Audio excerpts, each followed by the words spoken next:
إن الحمد لله نحمده ونستعينه ونستغفره ونعوذ بالله من شرور أنفسنا ومن سيئات أعمالنا من يهده الله فلا مضل له ومن يضلل فلا هادي له وأشهد أن لا إله إلا الله وحده لا شريك له وأشهد أن محمدا عبده ورسوله يا أيها الذين آمنوا اتقوا الله حق تقاته ولا تموتن إلا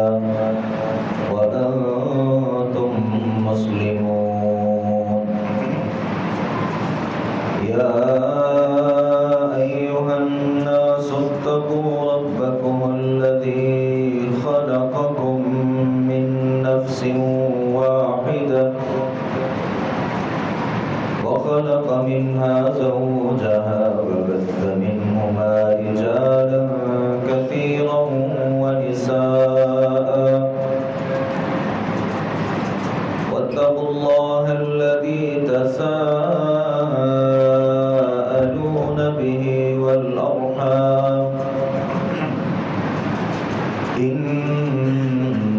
الله كان عليكم رقيبا يا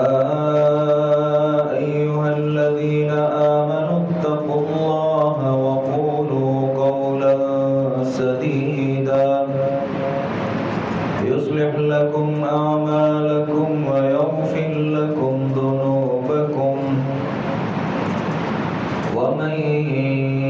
يطع الله ورسوله فقد فاز فوزا عظيما